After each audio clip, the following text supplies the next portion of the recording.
Everyone. So good to be here today. Beautiful church and beautiful people, friends and family. And evidently I didn't press it up enough fonts to be able to read it down here. So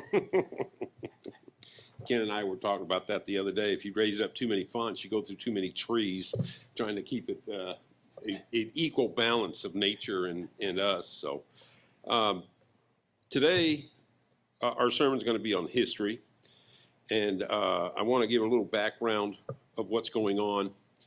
There are two camps in this world now of those that believe Christ and those who don't believe Christ, or Satan's army. And the war right now, one of the main areas that they're fighting it on is in history. And the reason they're doing that is Satan believes that if he can make people think that these things did not happen that they tell us about in the Bible, then people are going to doubt that there is a God.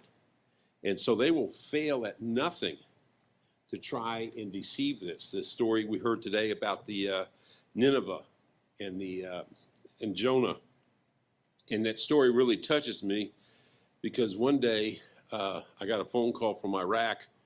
My son called me and he says, "Hey, Dad, I'm in Nineveh." And I said, "You're kidding. I thought you were in Iraq." He says, "Yeah, I'm in Iraq." He says, "I'm in Nineveh." I said, "Nineveh." I said, the Nineveh?" And he goes, "Yeah, in the Bible." Well, I had no idea that it was in Iraq. And it's not just barely in Iraq. It's in the middle of Iraq, where you have to go up the rivers quite a ways to get to it. And you heard that story today about how many days of travel he needed and everything. And he gets upset and he gets on a boat and he heads out to sea so that he doesn't have to do the mission. And the storm comes up and everything like that. The fish swallows him and he's in the fish for 3 days. Well, the fish that ate him was in the Mediterranean Sea. And by the crows flying, that's only 200-300 miles. It's not that far to get to one of the rivers in the Euphrates. So, of course, it's all through desert and everything like that. But that fish had to swim, logistically, would have had to swim around Africa and to come back up into the Arabian Sea and then up the Euphrates River to get to Nineveh. And he did that in 3 days? No, we know that that didn't happen. We know that God moved him. But think of that. Think of the logistics behind the story. And you think, boy, that is really amazing that that happened. And then when he gets out, he's only got a day and a half, 3 days walk to get to Nineveh, where he was all worried about having a long, long march through the desert and everything like that. And he was right there. What's that, kid? Oh, okay. I did notice in the story that he didn't ask for the return trip.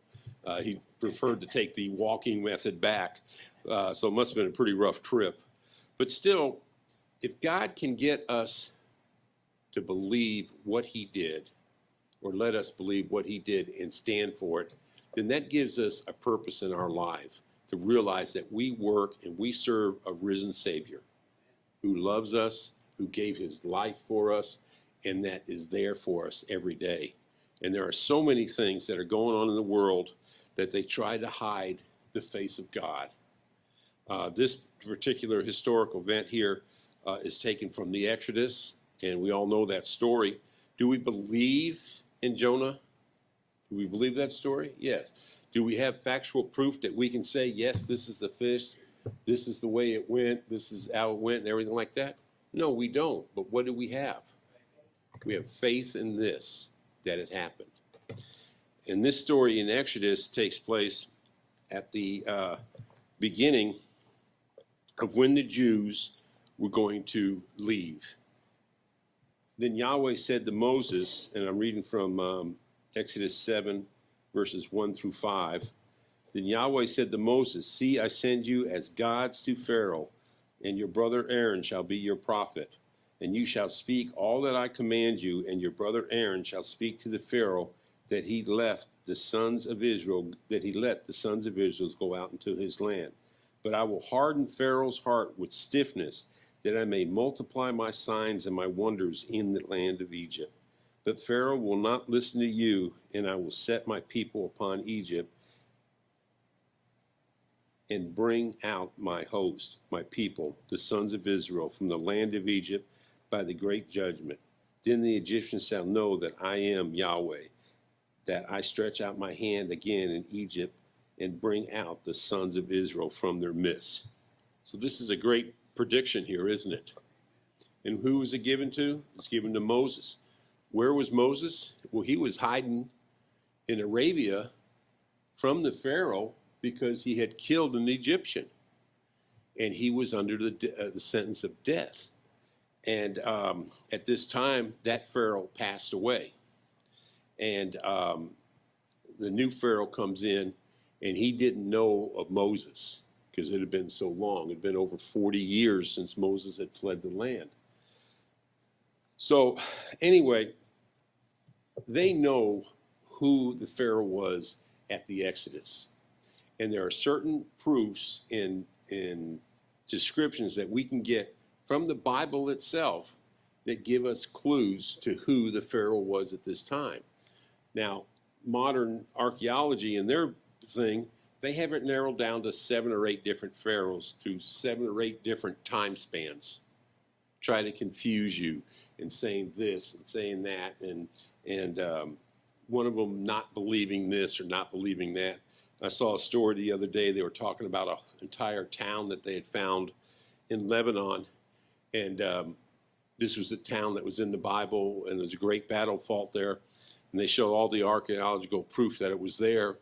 And then the guy that did all the work, he died, and his papers stood for years and everything.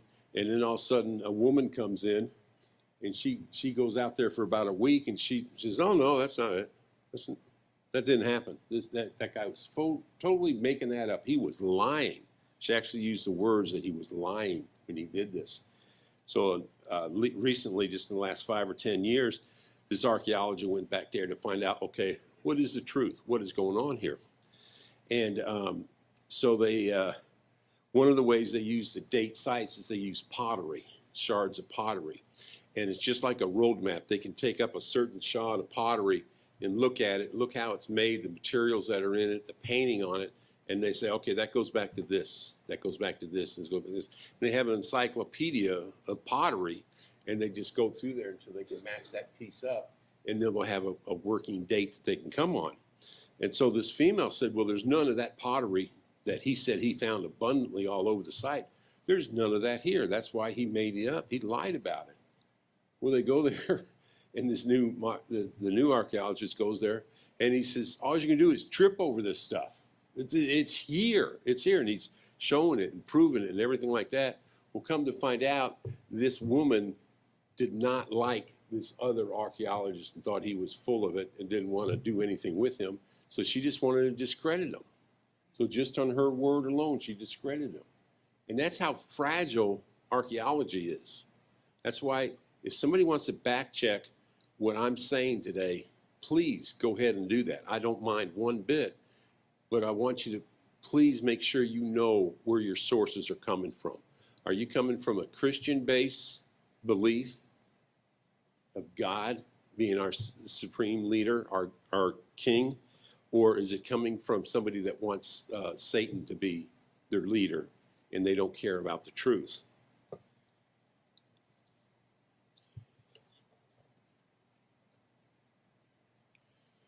We have a picture, and hopefully we can get the pictures up today. Okay, now this guy is Anatotep. What? Amatep. I was saying it right all week, and then I get in front of you people and I choke. But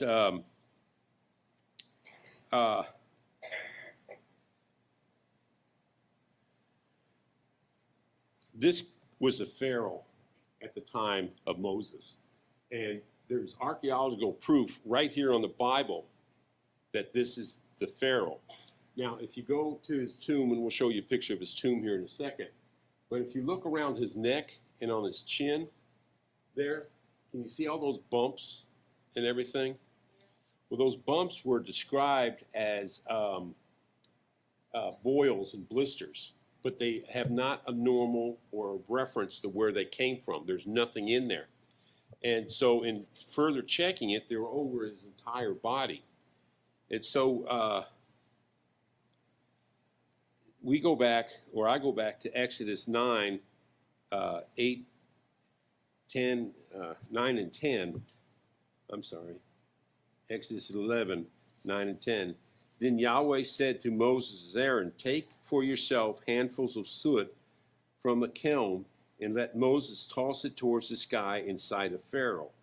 And it will become fine dust over all the land of Egypt, and it will bring boils breaking out with sores on men and beasts through all the land.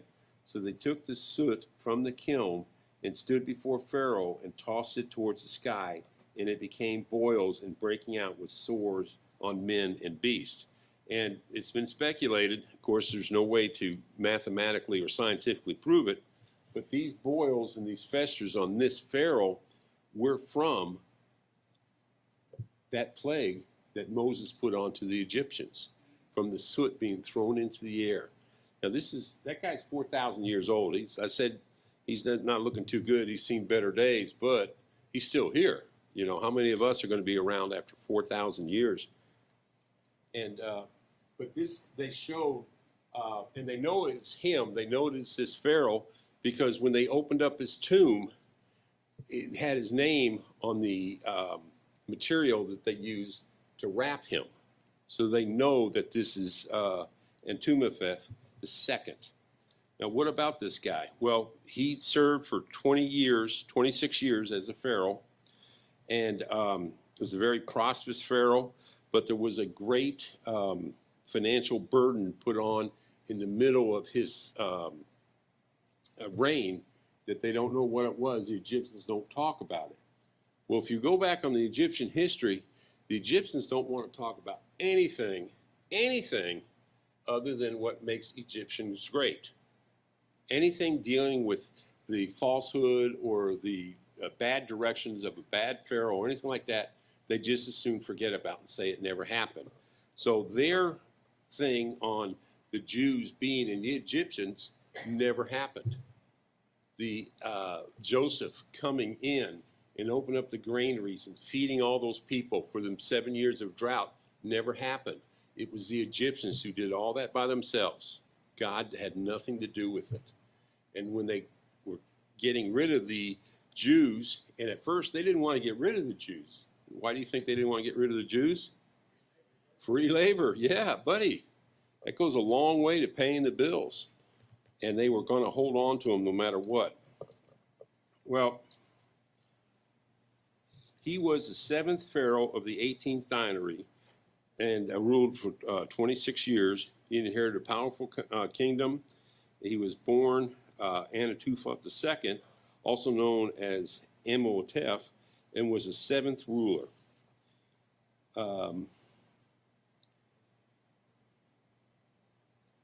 He was born of Tutmos III and one of his minor wives. His older brother, Amenhotep I, died mysteriously as a young man. There's no saying what happened or anything like that, but he himself, the Pharaoh at that time, was not the firstborn of his father's kingdom. So he survived the curse of from the plague of the taking the firstborn male. So if you go up on the next picture, it should be the tomb. Now that is tomb KV 35 in the Valley of Kings. It's right up the avenue from King Tut's place. And King Tut has the more famous one. And why do you think he has the more famous one? Because they found all the goodies in there, all the gold and all this other stuff like that. Well, they go into this man's tomb and they go down there, and it's kind of strange. The first 40 feet the tomb descends down into the earth, and these guys are in there with candles, and they're walking, and they come up on a clean-cut edge on the cave floor that they're walking. So they stop, and they hold the candle out just a little bit further in front of them, and the blackness just keeps on going. There's no breaking of the blackness. So they realize that they're standing on a curb. So there was about a 20 by 20 foot by 30 foot deep stone pit right there as a way of getting rid of tomb robbers. They tunnel down in, and then they come running and think, okay, hey, we're in. They go running down in there and crash down into that thing. Now, when they opened the tomb, they knew the tomb had been robbed because it was, you could obviously tell there was damage to the tomb and stuff like that, and there were no valuables in there. But they go further into the tomb, and they find the main burial place for the Pharaoh. And this Pharaoh that we're showing you was one of the rare ones in that he was actually found in his burial spot. They know it is actually him that is there. And he has this beautiful area and paintings and all that stuff, that just prettier than what King Tut's tomb was. It was that well finished and preserved. And so you go in there and you had outer chambers. Well, normally in the outer chambers, they put all their gold and their stuff that they looted and all this stuff. And they go in there and they find two bodies in this one room. Okay, that right there, his name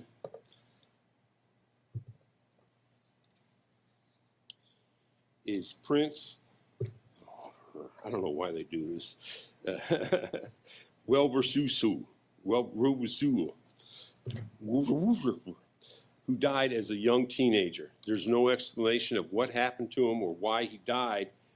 Interesting about it is he's buried in his father's tomb. And the only way that a young Pharaoh, and they know his name because his name was on the band-aids that they wrapped his body in, and also they found the jars that they take their innards out, their brains and their lungs and their hearts and everything, and they put it in these jars. His jars had his name on it. So they know that's who it is. And you can tell, if you look at the top of his head, that's not a hole in the skull. That's a hair. And that's his hair coming all the way around his neck and coming down there. And that's the way the princes were determined or shown. They had that one long lock of hair coming down there. That's why guys like me could never be a prince, because I never would have made it. But anyway, so that means that this young prince died. He was the first child of the Pharaoh, and he died. And what did he die of? He died in the 10th plague of all the firstborn of the Pharaoh dying. And they know that because he was placed in his father's grave. That's pretty amazing when you think about it. God has taken this tomb, which could have been forgotten, never seen again, and not only did he spare it for us to see it and marvel at it, but it is there, it's preserved, and all the artifacts that we need to show that this matches a biblical truth are right there. There's the tomb, there's the pit right up there at the very top, and then it comes down in there, and they had all that in there. That's all carved in solid rock 4,000 years ago, and it's amazing. And but all that is preserved now.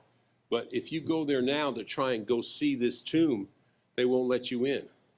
They got lights in there, they got steps, they got all these safety things, ladders and such like that, but they don't have it open to the general public.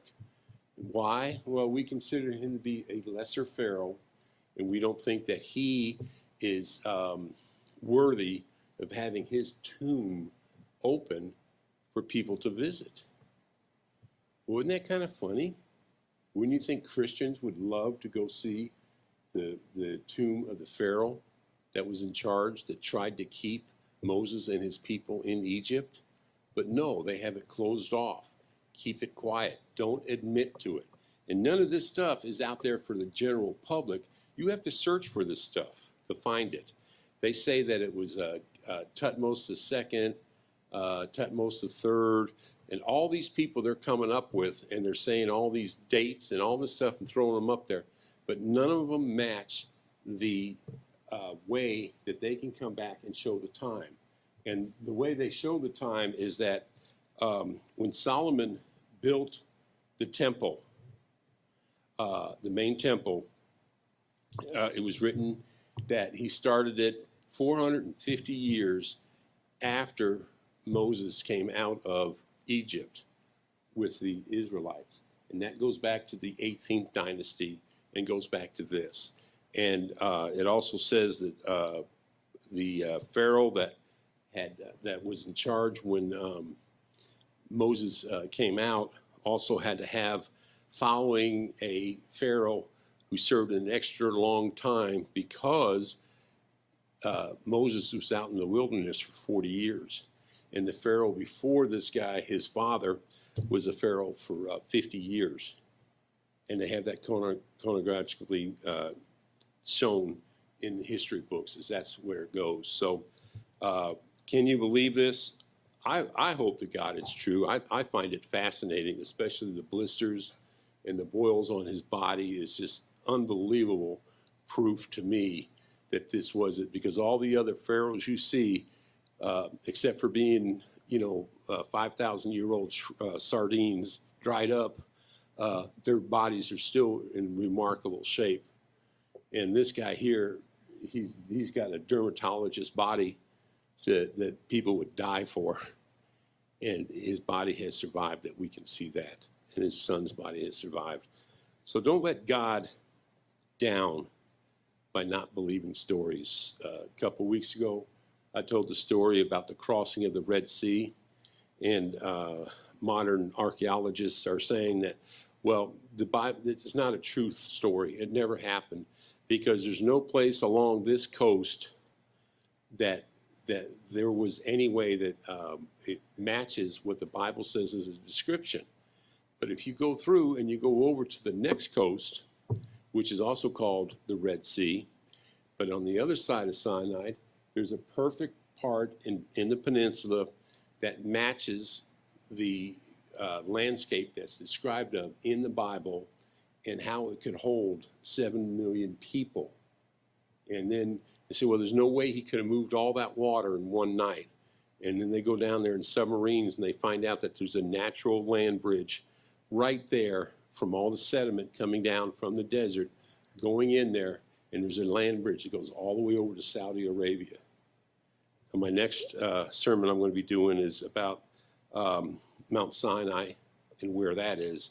And there's another big controversy of saying, do they know where the mountain is? Do they know where the mountain is? Yeah, they know where the mountain is, okay? And the country that has the mountain in there has security forces around it 7/24 and do not let Christians go to the site. And they don't give a reason why, because they don't have to. They can do whatever they want.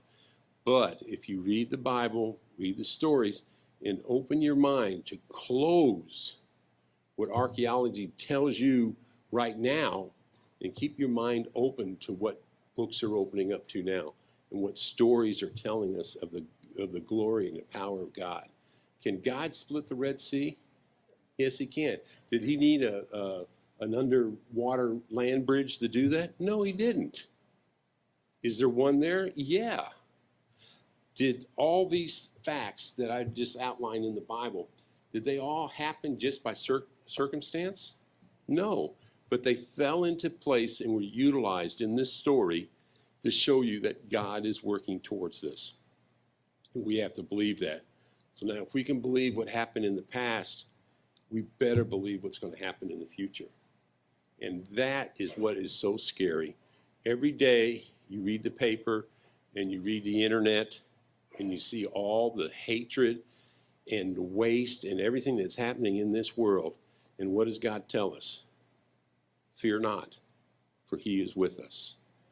Because if we had to fight through what's coming, none of us would make it.